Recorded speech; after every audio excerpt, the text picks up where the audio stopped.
just sort out any questions that you do have. So with further ado, we are sitting at 10:05. We've got 155 attendees on Zoom and sure equal amounts on Teams.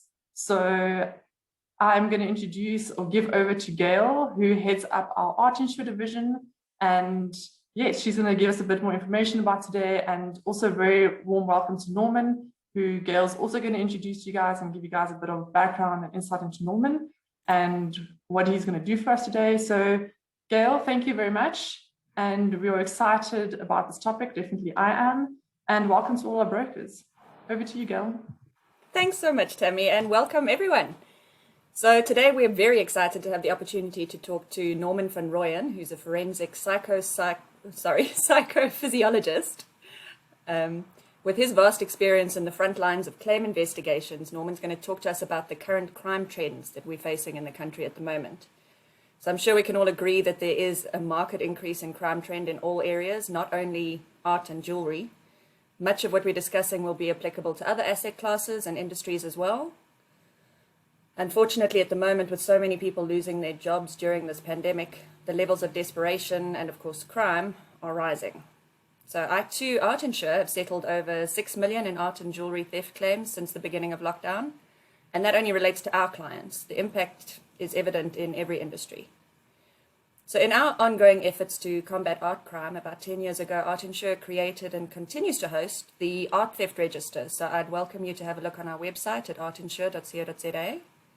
Not limited to only our clients, anyone who's had an artwork stolen can request for the item to be added. And the Art Theft Register feeds into the London Art Loss Register and is used by galleries and auction houses to check against to make sure that they're not selling stolen works.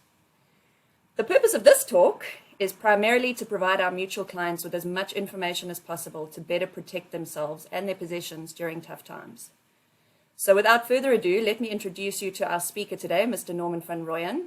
After completing his military training, Norman started in the security industry in 1995, moving from gold controller to heading up company security for one of the largest gold chain manufacturers, to designing the security system for a platinum chain system, until starting up his own company in 2006 to address the security needs within the jewellery industry.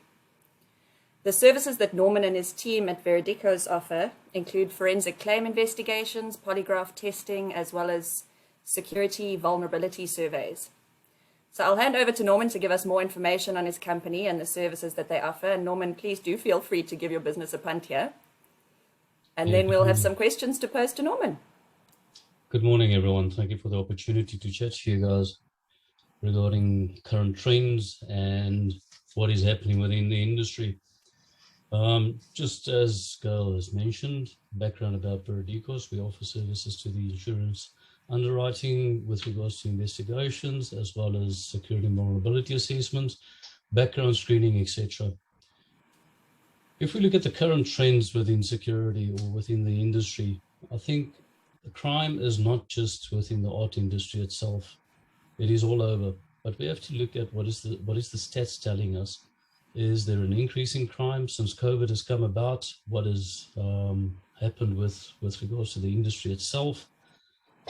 Is there a spike in crime? Is there a spike in opportunistic crimes? Or is the perpetrator becoming more and more educated in committing their crimes?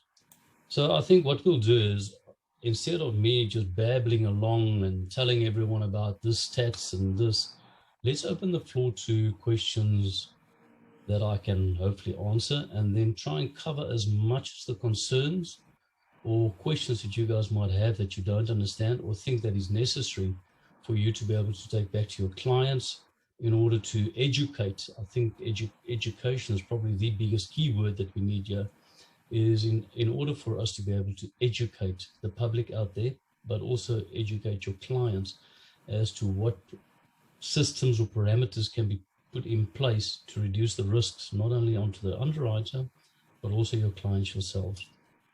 So if there's any questions, please feel free to ask, and I'll try and answer them as good as I possibly can. Good morning, Gordon. Great. Okay, well, we've got some that we want to start off with, so let me move to our first question.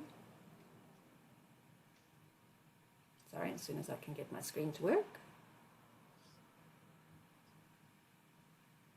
Okay, so our first question was, what are the theft trends that you've been seeing since the beginning of lockdown?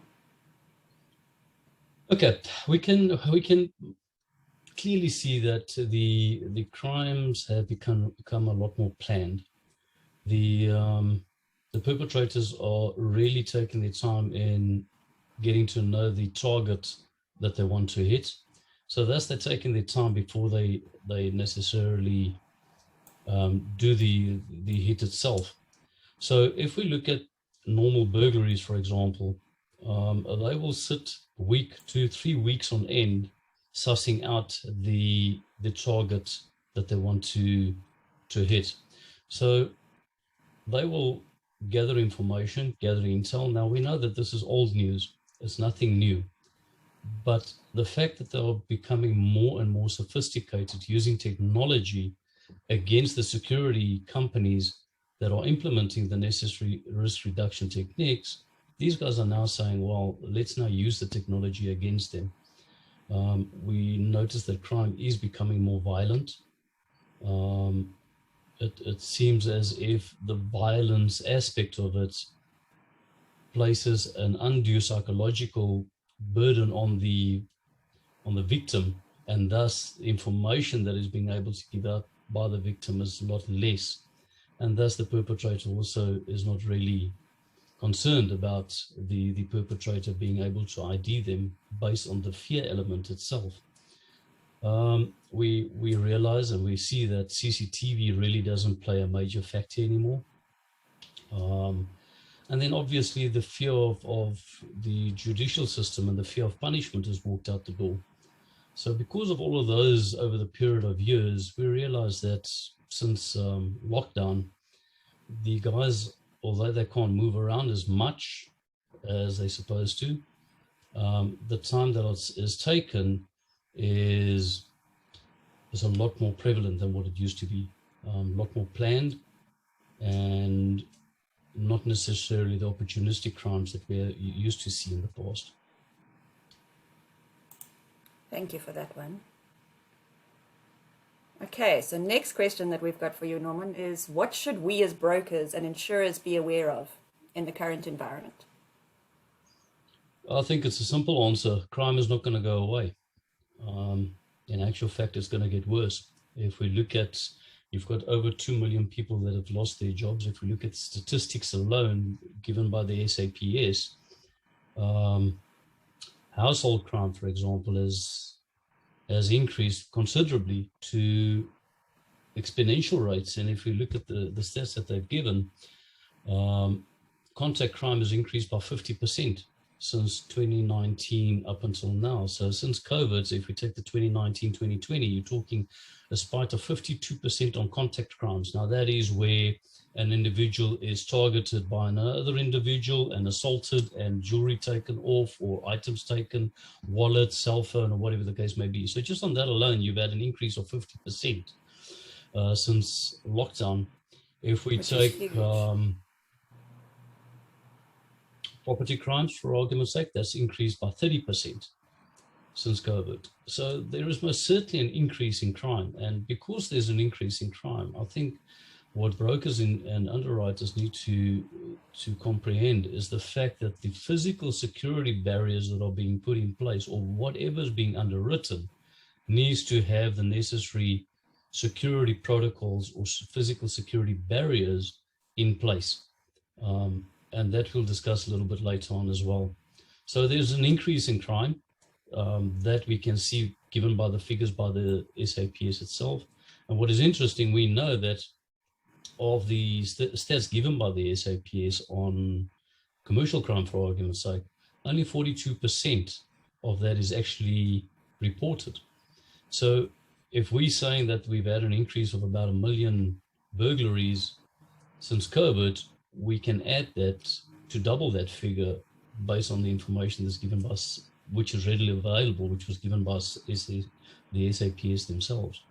So if 50% is only reported, we realize that there is most certainly, if you're talking about 890,000 households that was burgled, you're probably talking about 2.3 million properties that were burgled since COVID, based on, again, readily available stats given by SAPS themselves. Which is incredible, and obviously does impact the information that we need from the clients in order to underwrite the risks. Correct. Okay, so shall we move on to what information can we provide to our clients that'll help them improve their risks? Well, again, I think it is, unfortunately, as we all know, any insurance or security is seen as a necessary evil. Interestingly, we're one of the few countries in the world where risk assessors are actually utilized by the underwriters to go and do a risk and vulnerability assessment on their clients to see what the risk exposure is. In the US, for example, the client goes beyond what is necessary to secure their product. So they go beyond what is necessary in the sense of what is the minimum of the underwriter's requirements. So in South Africa, I'm going to say we, because I suppose I'll include myself in that, we do as little as possible and make sure that whatever has been put in place is what is the bare minimum required by the insurance industry or by the underwriter. So if they require an alarm system, I'll put the bare minimum alarm system in. If they require a security gate, I'll put the bare minimum security gate in, knowing that the crowbar gang takes 15 seconds to penetrate the security gate. So the security gate really doesn't mean anything. So what information could you provide to your clients? I think the first and foremost is the need for security. And we as assessors find that the most difficult task in South Africa itself is to convince the individual the need for security. And what is that need? That need is not necessarily just to protect the property, it is to protect the lives. And because of the perpetrator doing his due diligence in order to address or in order to suss out the target, the chances are pretty good that someone might be at that property when the perpetrator hits. And because of the violence of the crime that we're seeing, I think the burden should be more on protecting of lives than protecting the product. So how do we provide that information to our clients? It's to say, let us not tell the world out there of our riches and what we are trying to secure. The less people know what you have, the better off you would be. And in terms of alarm systems and safes, are there any particular tips that we can give? Well, I know one of the things that you mentioned before was alarm batteries, and it's something that I didn't realize myself with the impact of alarm batteries. Let's talk about alarm batteries, or not just alarm batteries, but security systems as backup, as a contingency to the event. Alarms, for example, with the amount of load shedding that we have, is not very many people know that every time you have load shedding, your battery's power is being drained.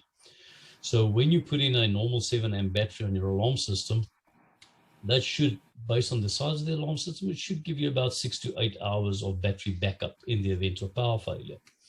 The problem is, every time you've got a power failure, that battery is being drained, and eventually the cells in your battery starts dying.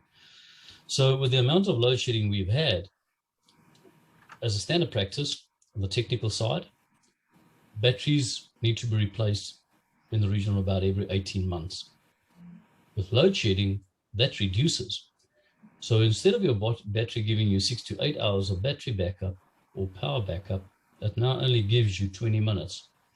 And the perpetrators know this. So with the amount of load shedding, you as the client is under the impression that you are secured, but you're actually not. And that's where testing your system comes in. Your system needs to be tested regularly.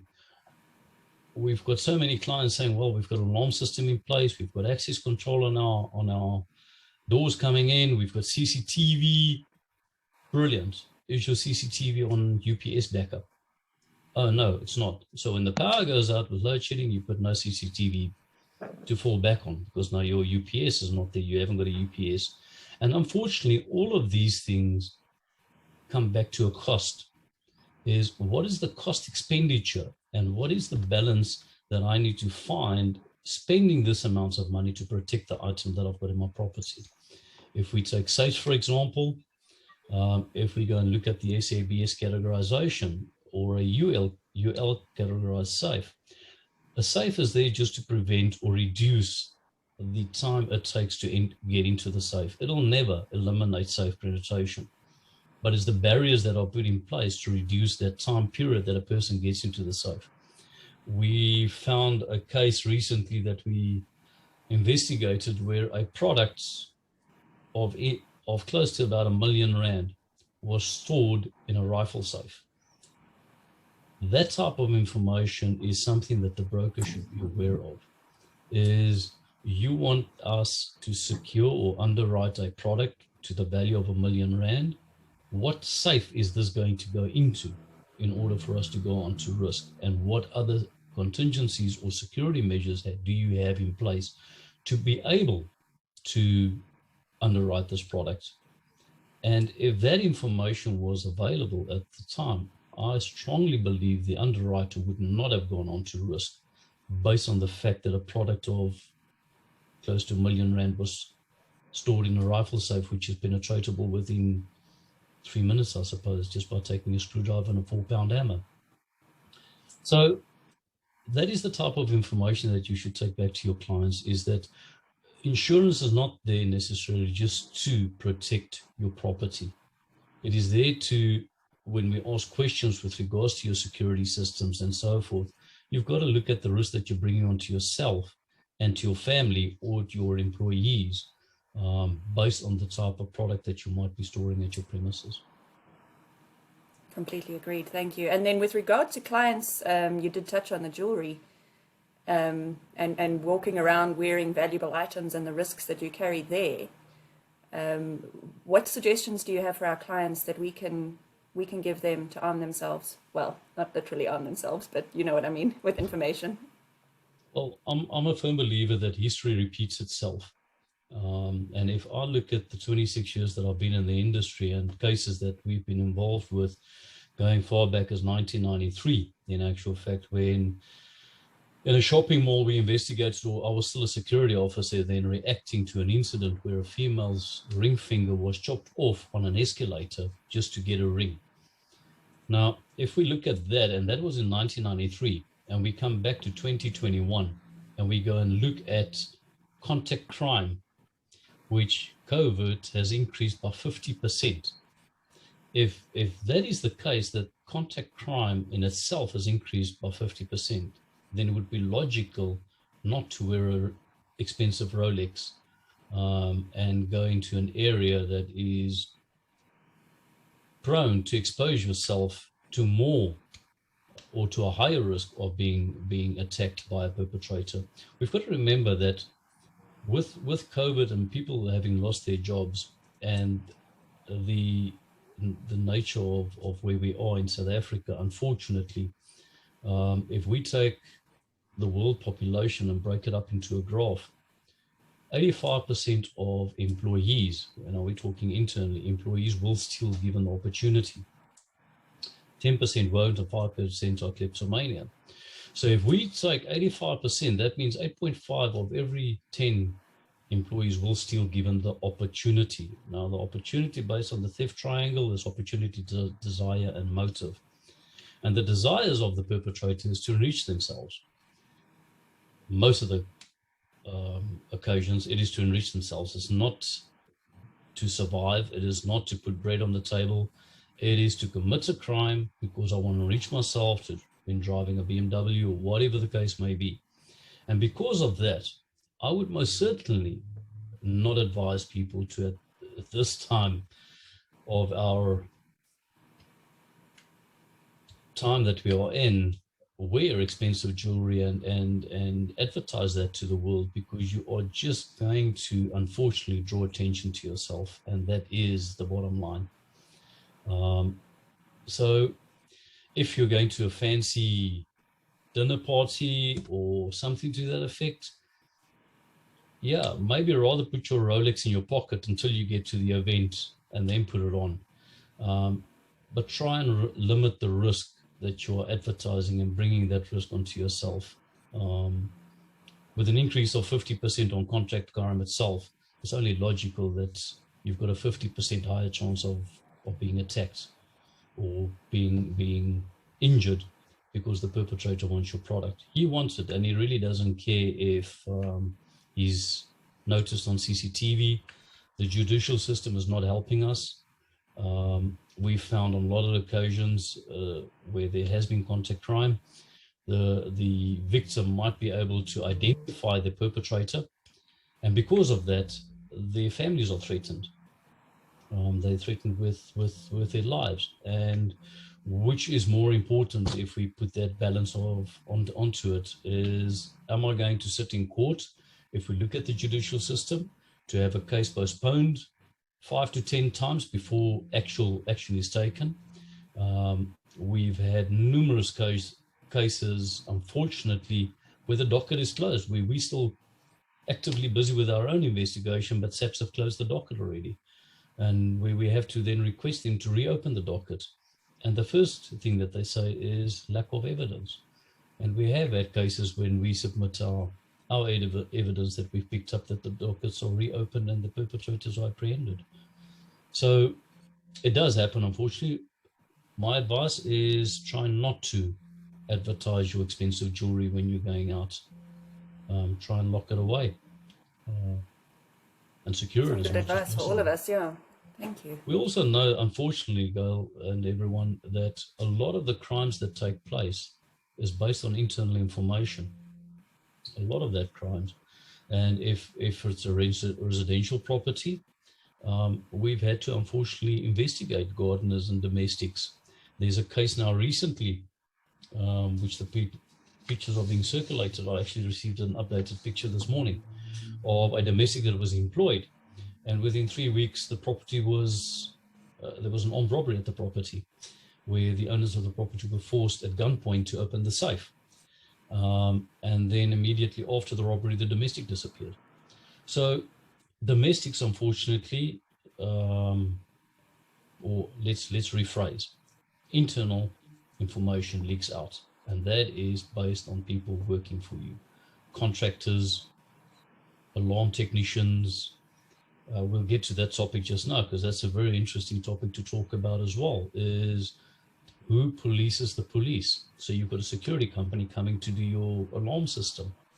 What are the questions that you can tell your clients to ask this technician prior even to letting him come in, which are information that not many people know that they can ask and should actually ask prior to that individual coming in. Brilliant, thank you. And those are good tips for all of us.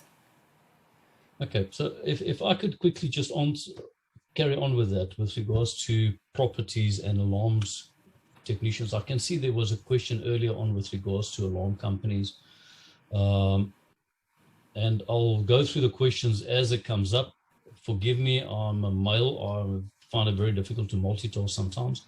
So I'll try and talk and answer questions as they come in.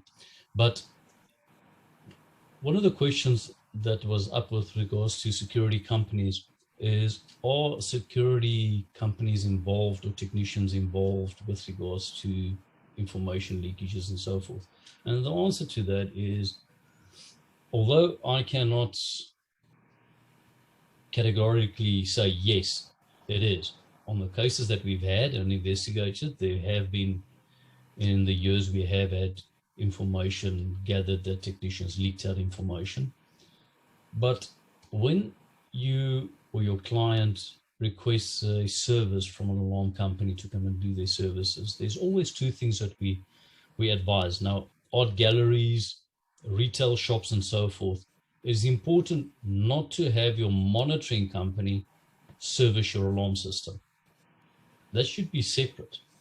And the reasoning around that is if you've got a technician that is corrupt in any formal way, he's now got full information of your entire alarm system. He's got user codes All they do is they plug the laptop in and they get everything about your system.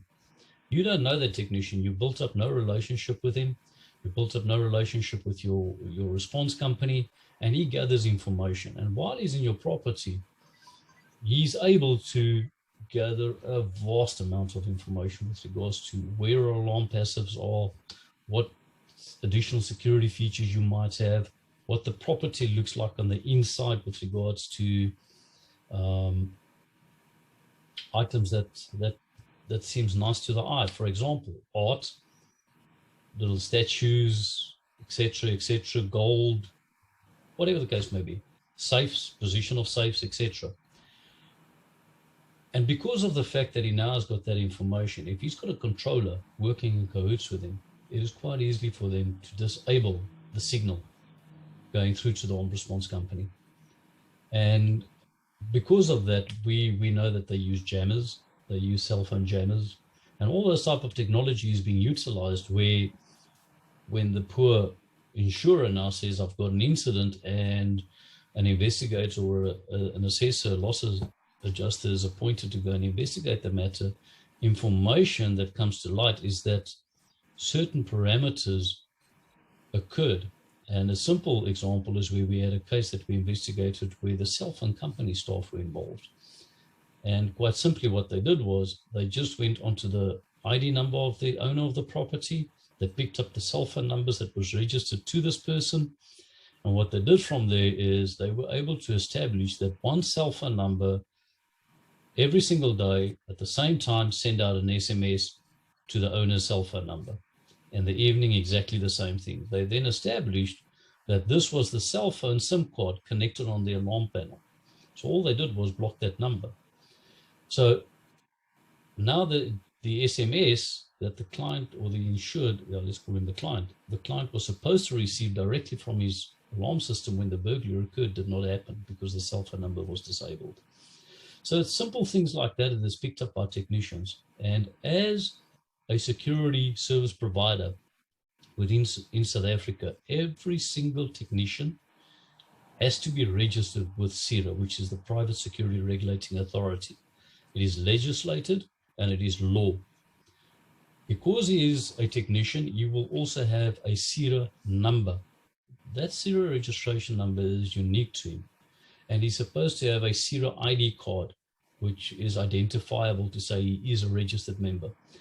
Now, unfortunately, in South Africa, we can chat about this forever because there are loopholes and there's a lot of corruption. We know that the security industry itself, I'm very hesitant to say it cannot be trusted, but I suppose you point to the security first if there's an incident. I would suggest that if you're going to have your alarm system serviced, is to ask the technician, what is your name? Can I see your CIRA card? If he hasn't got a CIRA card, he doesn't come onto your premises. And you notify your alarm company that unless he's not CIRA registered with his CIRA card, he's not going to work on our premises. Please ensure that he can identify himself. The first reason for that is because his fingerprints are on record. Every individual that is registered with CIRA submits their fingerprints. And if there's an incident going forward, if there's ever an incident and prints are picked up, one is able to reference that back because the fingerprints would be on record. Utilizing a different servicing company than your armed response company is important so that the monitoring control room and the technicians don't work in cahoots with each other. It's important, especially on a retail side. And then very high value establishments where there is an extreme high risk with regards to product value. I would most certainly advise a bylaw 25 alarm system be installed. Bylaw 25 is each has got different parameters with regards to the type of installation that needs to take place. And I can individually, you can just go on to the Saitso or Gail, I will send that to you, which is bylaw 25 alarm system requirements, and you can disseminate that through to your brokers. And I would suggest that bylaw 25 installations be done on high value installations where there's value in excess of 2.5 million rand of product in the premises. It just makes it so much more difficult to be able to disable the alarm system. It is more costly because you're doubling up on everything with regards to zone tampers and so forth, but it is a better way to protect property. And would you say that for some of the commercial entities with high values, it would be worth having 2 alarm systems or more? Well, I was actually going through video footage earlier on a case that we did in 2007. And this property had 2 alarm systems in. In actual fact, it was, three cases that I can just think of very briefly, where 2 alarm systems was installed. So you would think, well, there's 2 alarm systems in, the security is better, etc., etc. The problem is on 2 of these occasions, the brains, let's call it the brains, of the alarm systems were installed next to each other, which obviously that's self-explanatory. The third one, although the 2 alarm systems were separate from each other and the one protected the safes more, they were still able to disable the one. And the second alarm system that protected one of the safes, they did not even tamper on that safe. They tampered on the other 2, penetrated the other 2. If we just run through the brief history of this case, the security manager was involved, the armed response or the security company doing the services at the facility, the supervisor was involved, and they took about 7 hours to penetrate the safes, and they got away with 22 million rands worth of diamonds. So based on that, even though there's 2 alarm systems, it's about the dynamics on the design of the security system. And the problem is if you take an ADT salesperson or a CHUP salesperson, or these guys, they are salespeople, they're not risk advisors, and they're not security advisors in designing security systems. The most classic thing for me is when a salesperson comes to sell you the alarm for your premises, is they take a floor plan of your premises and they print it out exactly where all the passives and the keypad and the alarm brain should go. You sign it off and they give that to the ignition. Immediately, someone has now got a floor plan of your premises with your entire alarm system layout. And that is the standard practice that these sales guys do. So it shouldn't happen. Extreme high commercial value properties should have 2 alarm systems in, but then it's about the design parameters around that. How's that system designed, and is the one protecting the other? In other words, you should not be able to get to the brains of the one panel without the other panel triggering. And they should be, the brains should be far apart as possible to prevent someone getting to those brains and being able to tamper and disable them. It's frightening. All right, great. Okay, so moving on, our next question is, how has COVID and the resultant lockdown impacted the art and jewelry industries?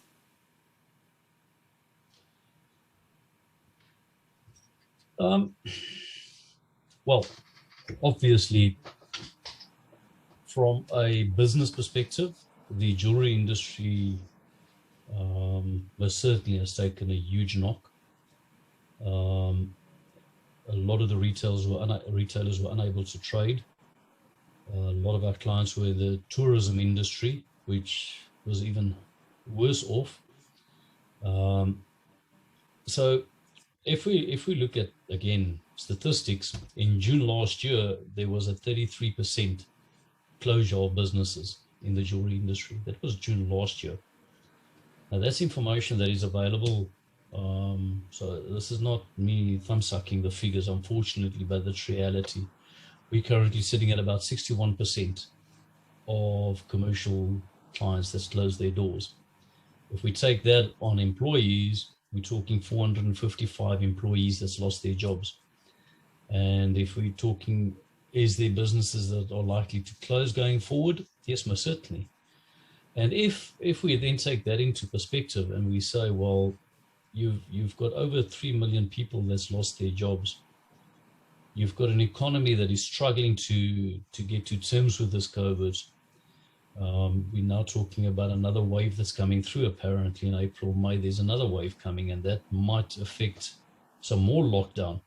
If we take all of that and we put it into perspective, there is no doubt that crime will go on the increase. We've already seen that. We've seen financial crimes going up. We've seen fraud most certainly shoot through the roof. And again, if we go back to the stats that I gave earlier on with regards to 85% of staff will steal given the opportunity, and we work on the opportunity factor. The trick for us and everyone would be to make the opportunity as difficult as possible. So how does it impact us going forward? The face of crime has changed. Unfortunately, a couple of years ago, if you saw a person walking into a shopping mall with a mask on, you'd know that there's a robbery going to take place. Unfortunately, now it's governed by law, and he's required by law to wear a mask. And because he's required by law to wear a mask, it has become extremely difficult to be able to have a nice, clear facial picture of a perpetrator committing a crime. So because of all of that, we've had to start thinking out of the box. I mentioned earlier, or a couple of years ago, we used to have at a jewelry shop, you would have a little 7-inch monitor that's on the recording facility. So as the customer walks into the shop, his face is on the little screen at the door, and he can see his face clearly on the door. With a mask, that obviously became obsolete, so you can't see his face anymore. So now there's a little notice on the door that says, before entering, please remove your mask in order for your face to be captured. So that's a step out of the box thinking that now is needed to say, well, how do we now curb the perpetrator from entering? There was an incident recently where a retailer was hit by individuals portraying themselves as health inspectors, and they came with their white jackets and their masks on their face, and security, obviously not being trained the way they should be, opened up the door, and when they got to the cash office at the back area, the employees were accosted, tied up, and the money taken in excess of 200,000 rand or whatever the case may be. So what I'm saying with regards to this is the perpetrator is developing new innovative ways of using this unfortunate pandemic that has hit the world to their benefit. And it's going to be for security professionals and individuals alike that are to secure and ensure these products to start thinking out of the box on ways that can be implemented to reduce the risks, not only on their businesses, but on themselves as well. Thank you very much. Okay, the last question that I've got, and then we should open up to the floor, because I can't see the questions from my side, but Tammy, would you let me know, are there questions that we need to respond to? Gail, there's quite a few questions, but I think ask your last question. Norman has answered a few here and there, but then let's attend to the chat box questions. Okay, brilliant. My last question was if you had any examples of trends and the MO of criminals that you can share with us. And I think you have touched on quite a few of them already, so it's really any that we've left out. I think if we go again, we see history repeating itself with regards to the modus operandi used by these criminals. And now with COVID and so forth, it's playing more into their favor. But a simple example is a retailer opening a shop, an art gallery, or whatever the case may be. And it's as if everyone in this, I myself have to keep on reminding myself on a daily basis that we work with a very high value commodity. You get so used to the product that you're working with. Gold is just gold. I mean, I hold a 10-kilo gold bar in my hand and it's okay. Or I hold a handful of diamonds in my hand. It's worth 100 million, but it's just diamonds. And I have to keep on reminding myself that I work with an extremely high commodity. And because of that, I find that even though I have to continuously remind myself, employees in the industry are not educated and are not assisted with the fact that they're dealing with high commodities. An art owner in his house forgets about his artwork that is so expensive against the wall that it's 100,000 rand. I mean, my goodness, what I know about art is pretty dangerous, but I know it's valuable. What I know about jewelry is dangerous, but I know it's valuable. I investigated a case recently where an individual lost a 750,000 rand bottle of whiskey. Okay, we got the whiskey back for him in its original form, and the security person was arrested. But the fact is that if you don't remind yourself of the value of the stuff that you've got in your property, you are going to become complacent. And this is the biggest problem that we're finding. With every new policy or security procedure that is written or implemented, within 14 days, within 2 weeks, that policy is forgotten. And we go back to our creatures of habit, our old ways of doing things. We know that with every security system that or security policy that is written, within 24 hours, someone is trying to breach it. And those are facts, those are stats. It's not something that we just think of that is known stats over the years that's been picked up. So a criminal, for example, let's take a jewelry shop for argument's sake, or an art gallery in a shopping mall or wherever the case may be. The employees get to the shops and they unlock, they walk in, they unpack and open up the shop ready for trading. That is the pattern that they have to do every single day. But they forget about the person sitting at the mug and bean having his coffee that's been monitoring the premises for the last 2 weeks, looking at security patterns, looking at what the staff are doing. What we're finding is it's nothing new. I've gone through video material since 2005, 2014, 2012 in actual fact, where they come in posing as customers.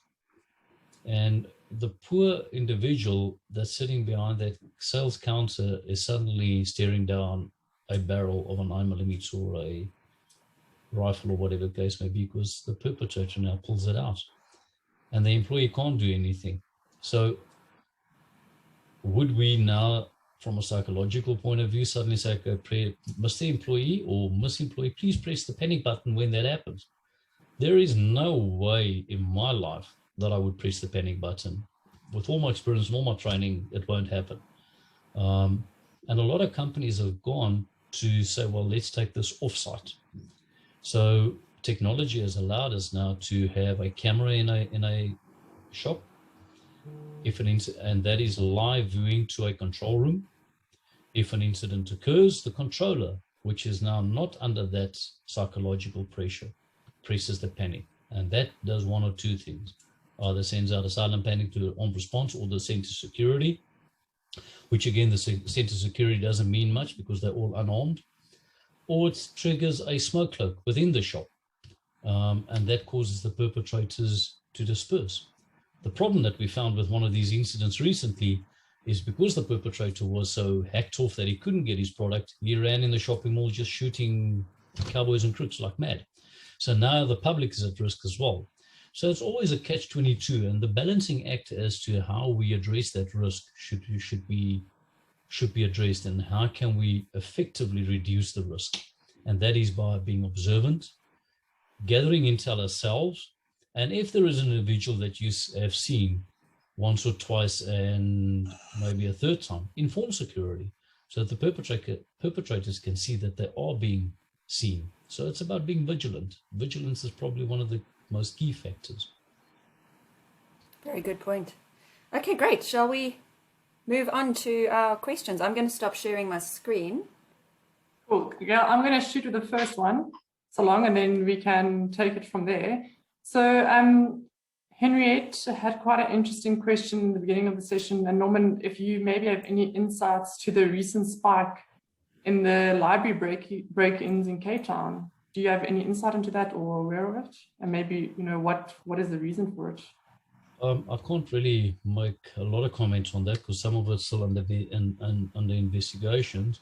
What I can say, maybe as someone that really wants to be educated and they're hoping that by breaking into the libraries they can get educated. That's a sour joke, sorry.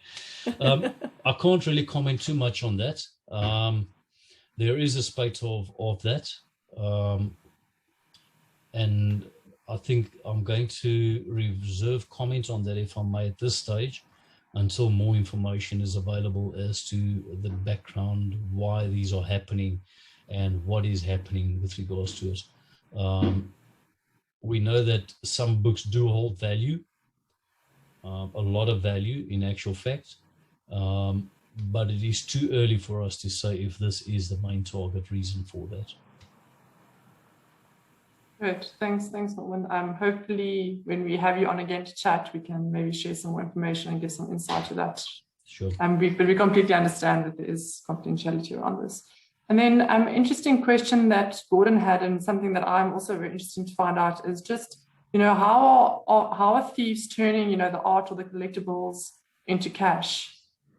How are they getting through to that process? Well, I think it's twofold. Let's talk about the art. If we're talking about paintings and so forth, when there's a demand or a need, you will always have crime. And I think it's similar to vehicles. Is we know that a Volkswagen Polo is right at the top of the list of vehicles that are hijacked, and it is one of the most sought after vehicles for hijacking. What we're now picking up, if we take bicycles, for example, bicycles are extremely expensive. I mean, you get bicycles that are worth 250,000 Rand a bicycle. And these has caused a demand cross-border. And because there's a demand cross-border, cyclists are being targeted.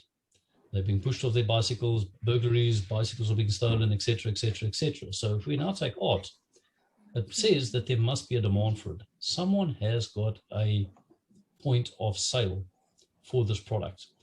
And we believe that with the syndicates out there, there is most certainly a list that is drawn up and say, well, we're looking for this.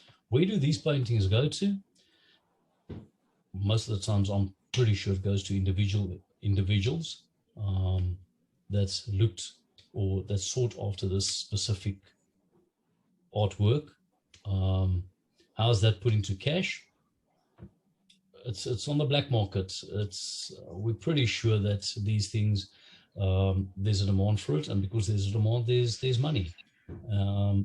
The sad thing that we sit with is when it goes down into the underground, you almost never seen it again. I think there was recently a painting that was discovered 30 years after it was stolen.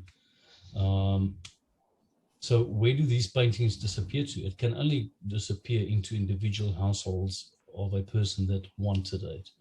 And that's all that I can say with regards to that, is that there's a need for it. And because there's a need or a demand for it, someone is willing to pay big money for it.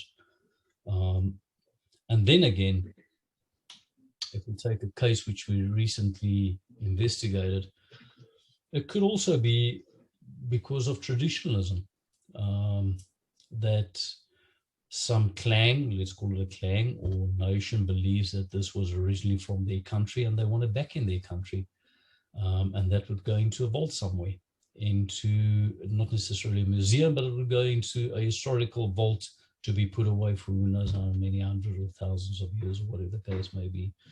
And in this instance, there's no doubt that this could have been one of those factors where it is this belongs to us in our country and not in your museum or in your gallery or whatever the case may be, and we want it back. And that demand is there. Let's get it back. And that's been quite topical in the industry at the moment, with repatriation particularly has been quite a hot topic. Yeah, exactly. So the question then is, well, how do we curb these things? And that is where I would say our own customs department, unfortunately, I think it's a question, if we look at a lot of things in South Africa, most of the things that is done in South Africa is done half-heartedly. And if only we could have individuals doing the work that we're supposed to do and get paid to do, we would have a lot of better results in apprehending criminals. We take the Rolex gang, for example. We know that the Rolexes goes abroad overseas. The information is available, but we are so many times disappointed by our judicial system. We are finding even more so that our investigative department is now putting the docket together for the SAPS, and we're getting paid by our clients to put the docket together. Unfortunately, we are not the police, so we have to hand that information over to an investigating officer. That investigating officer, we find it, well, we're taking the hand of the investigating officer to the prosecutor. And we're telling the prosecutor, here's the docket and all the information that we've got readily available on the suspect or suspects. Please do not mess this up. And they still do mess it up. And that's the problem that we're sitting with is, and you've got experienced SAPS members that's left the service, not the force. It used to be the force. They've left the service to become consultants in the industry. And what they're finding difficult now is the context that they used to have within their own spheres is now also left. So they're back to the same point as what we are, is by taking the hands of the SAPS members and actually doing their work for them. And that's the sad reality we are facing in South Africa currently. Yeah, it is sad and scary, I think, for all of us. Even if you are, a collector or not a collector, for any individual, it's our finding the trust in the system is hard. And I think that also speaks to what you said, where, we're only sitting with a certain percentage of crimes being reported. I actually just want to emphasize that, please don't get me wrong, I think the SAPS is under enormous pressure, and the amount of work that they're doing is invaluable to our country. I've got a lot of associates that I know within the SAPS, and they're really, from intelligence right through to some of the drug gangs, and they really are facing an uphill battle. I mean, if you're sitting with, I'm just going to take a figure, one police officer for every 50,000 criminal or 50,000 people, you've got to understand that they're under enormous pressure, and that pressure is a mountain that's almost insurmountable to be able to climb. But in the same breath, I think if the private sector, the SAPS and the judicial system work together, I'm pretty sure that we will get results, and we are seeing results. I mean, there's a double life sentence now recently for the Facebook rapist, as they call them, that he received. So there is leeway, or there is things happening. I'm just thinking of a very case that we did a couple of years ago. We called him, he's known, it's David Ianashvili, also known as Alex Kozanowski.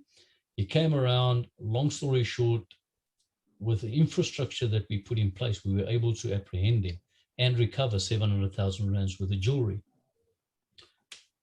Everyone was happy, except some of those unfortunate jewelers that defrauded the underwriter. They weren't happy that we were able to recover their jewelry, because now the claim that they put in was not kosher, if we can put it that, because what was stolen was not really stolen. But what I'm trying to get across is, because there was infrastructure put in place, we were able to apprehend the suspect and get him sentenced. I personally drafted a letter to the prosecutor and to the presiding judge stating why this person had not or should not have been deported and why he had to be kept in the country. And he was sentenced to 8 years in jail. The problem was, a week after his sentencing, we came or got information that he was actually involved in the same type of MO 6 years prior, and he had a sentence against him, or he was criminally prosecuted and served 4 years. So he was prosecuted in the country before, he left the country, he came back, was found guilty again, was sentenced again. Had that information been available at the time of prosecution, he probably would have received a longer jail term. And that is the type of things that I'm saying, if justice, SAPS and the private sector join hands, I'm pretty sure we can have a bigger success rate in apprehending criminals in this country. It's good to know that it's not all doom and gloom, and that there is a little bit of hope for us. I think we've actually run out of time, so for those that do need to disappear, thank you very much for attending. But I think possibly if we are willing to stay a little bit, that we can fit in one more question. Let me see. So Okay, we've got some questions on alarm. I think we've spent a lot of time on the alarm and security systems. So another question that we've got is, have you seen an increase in fraudulent claims in the past year, which I think you have addressed, that there's definitely been an increase for inside jobs? Oh yes, most certainly. Employees are finding the loopholes within companies. They know they work with their line of work every day, whether it's in finance or whether it's in production or whether it's in operations.